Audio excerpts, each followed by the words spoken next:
And KVGC News Time is now 8 minutes after the hour of 7 o'clock. Time for a look at the news for a Thursday, the 29th day of March for 2018.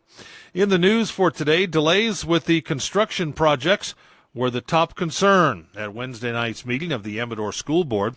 The school district's contractor for the energy efficiency project came into harsh criticism from board members, in particular Bob Lawrence, due to delays with the project.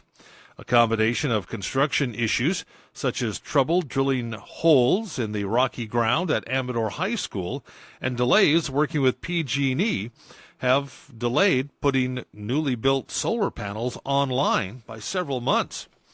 The delay means the school district will not realize the cost savings that they had planned for, and the board has already had to adjust its budget for this year.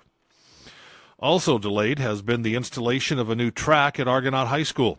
A combination of delays with the contractor and problems with the funding source the district had planned to pay for the project with means the new track will not be built for this year's track season.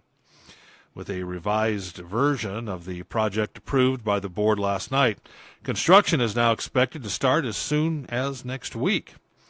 If that is the case, the pavement track base will be laid down in time for Argonaut's graduation, and the rubber running surface will then come later in June.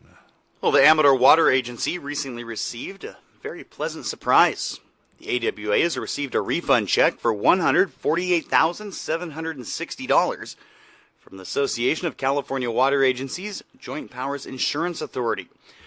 Now, the windfall was a refund on insurance payments based on the agency's excellent safety record and infrequent insurance losses.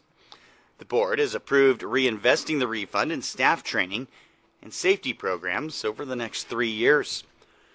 Now, the board also recently awarded a contract for tree removal to Richard M. Stevens Company of Sutter Creek to begin removing as many as 450 hazard trees that threaten water or wastewater facilities throughout Amador County. AWA has received a grant from the California Office of Emergency Services and California Disaster Assistance Act to help fund the project. The grant covers 75% of tree removal costs. AWA has also received a CAL FIRE Local Assistance for Tree Mortality grant to cover the remaining 25% of Phase 1. The two grants total $27,000 for tree removal. And the issue of homelessness in Amador County took center stage at Tuesday's meeting of the Amador County Board of Supervisors. The board spent several hours discussing the issue in a workshop.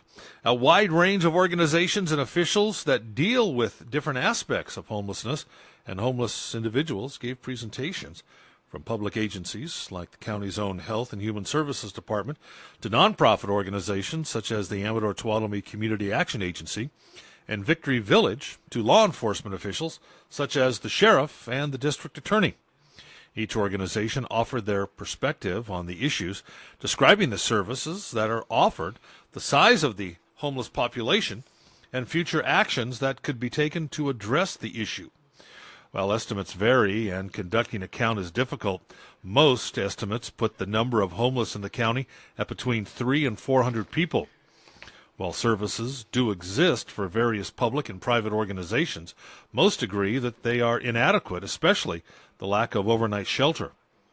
Finally, in answer to one of the most frequently asked questions, this is not an imported problem, meaning that agencies outside of Amador County are not outsourcing their homeless to Amador County. Rather, the population is homegrown or has come here on their own.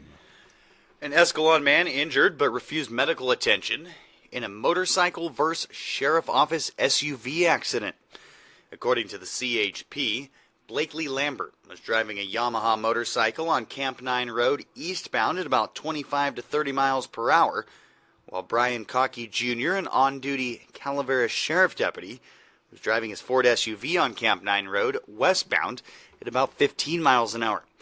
Camp 9 narrow one-lane road which snakes through a mountainous area, and as the two vehicles approached the same blind curve, Blakely was driving near the left road edge. Cockey saw the approaching motorcycle and turned to the right into the ditch and came to a stop.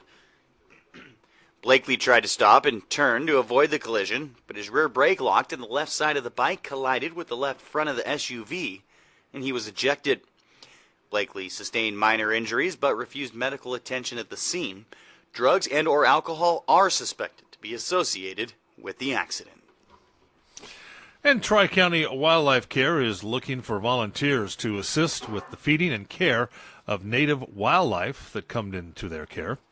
Volunteers are required to participate in 2 hours of educational training each year. There is a class coming up this Saturday covering mammal rehabilitation.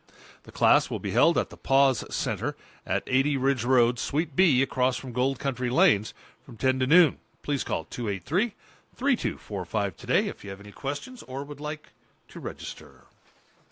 And that's a look at local news on a Gold Country Thursday morning.